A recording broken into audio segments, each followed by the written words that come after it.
प्यारे छात्रों, नमस्कार।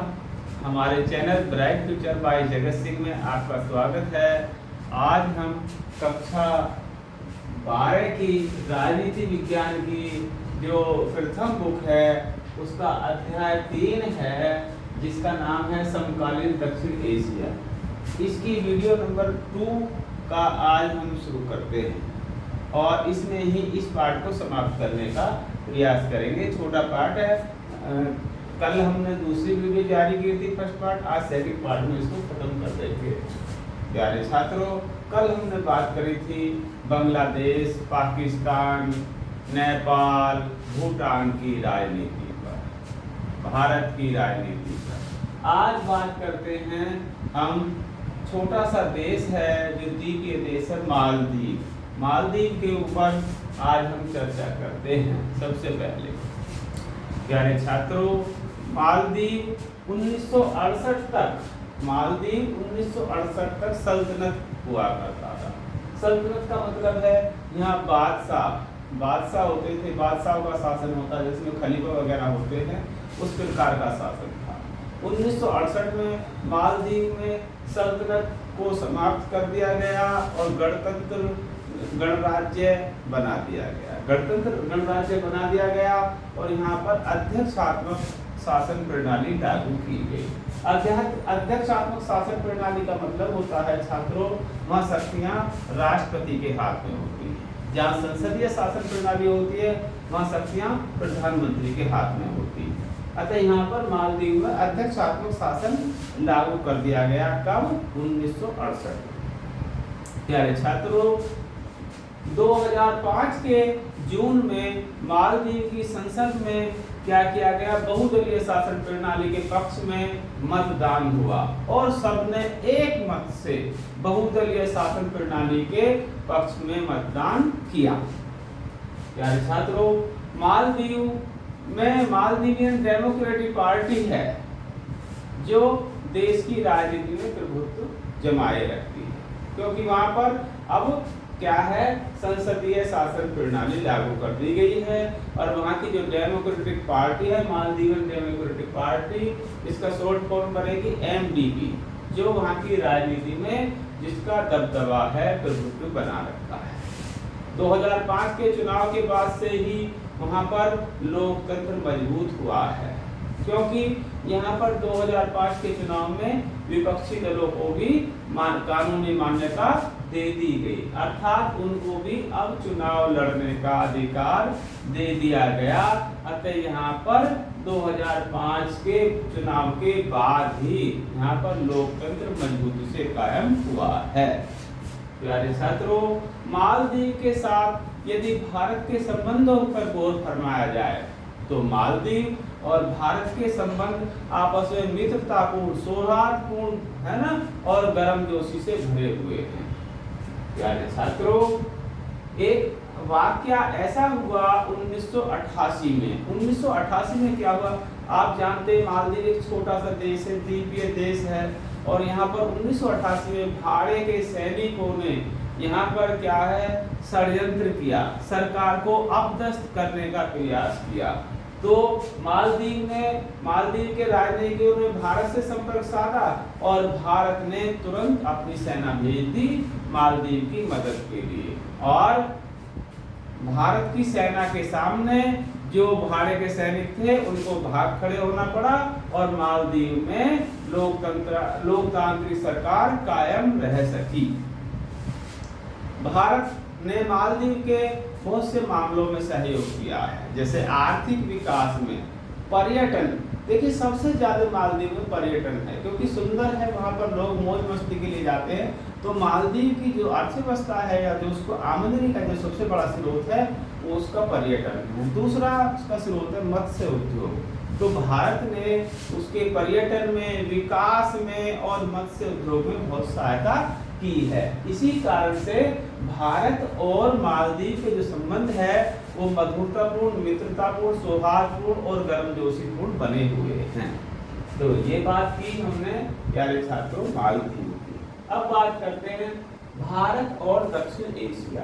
बात करें भारत और दक्षिण एशिया की या भारत की दक्षिण एशिया में क्या भूमिका है, या भारत दक्षिण एशिया की भूमि में क्या महत्व रखता है। अगर हम इस पर प्रकाश डालें, आप देखेंगे कि भारत दक्षिण एशिया में, क्योंकि चीन को हमने शामिल किया नहीं है, सबसे बड़ा देश है। भारत की जनसंख्या दक्षिण एशिया में सबसे ज्यादा है। आज तो भारत की जनसंख्या विश्व में सबसे ज्यादा है। तो दक्षिण एशिया के भूगोल में यदि भारत को देखें तो भारत कहाँ है, बीच में स्थित है। भारत दक्षिण एशिया के भूगोल में मध्य में स्थित है।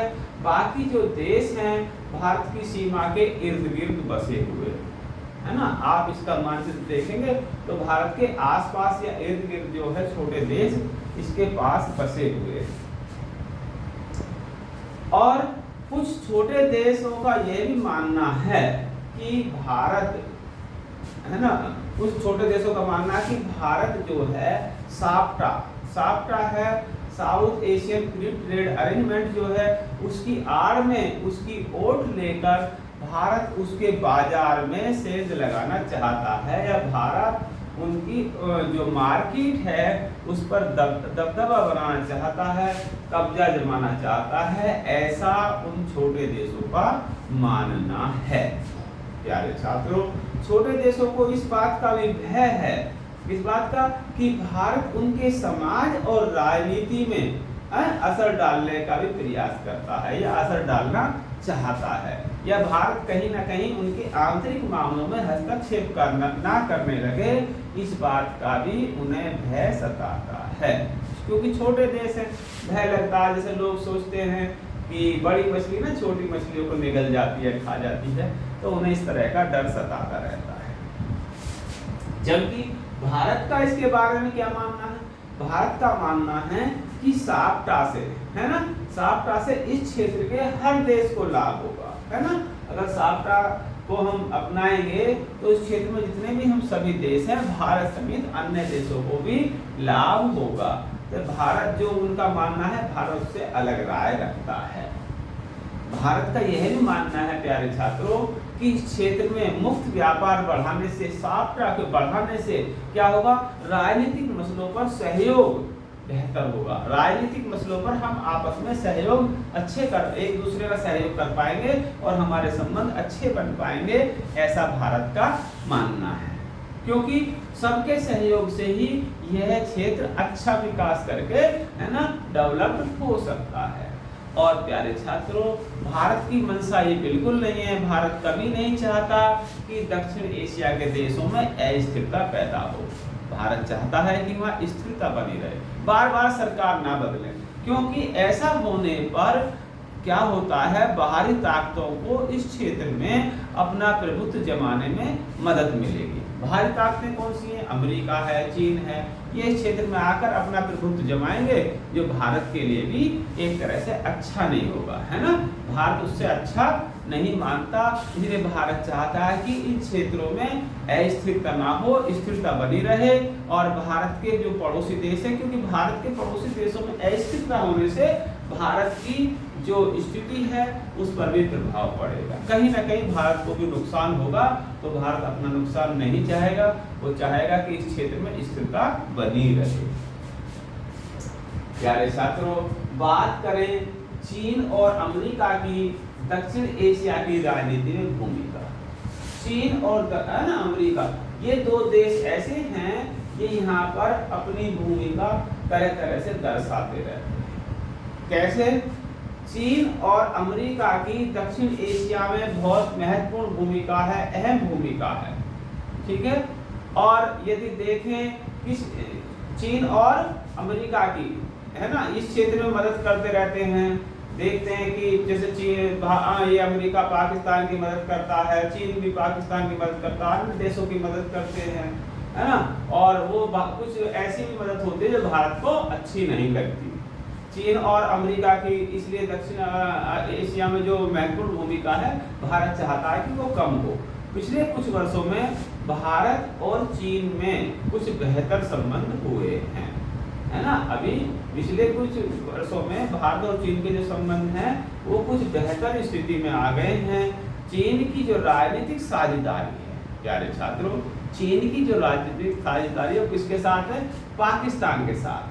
चीन हमेशा पाकिस्तान में रहता और भारत चीन संबंधों में सबसे बड़ी कठिनाई ये है, क्यों भारत और पाकिस्तान के बीच में तनातनी रहती है और चीन पाकिस्तान के साथ रहता है, तो कहीं ना कहीं चीन ऐसे मामलों में भारत के खिलाफ आ जाता है।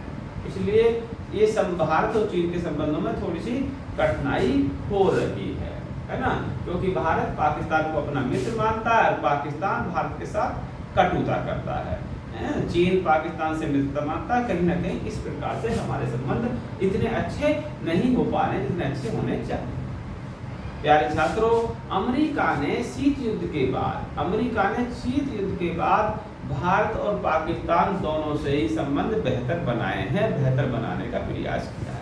शीत युद्ध के दौरान तो पूरा का पूरा अमेरिका का रुख पाकिस्तान के साथ ही रहा है और 1971 के युद्ध में तो अमेरिका बिल्कुल चरम स्तर पर पाकिस्तान के साथ आ गया था, है ना।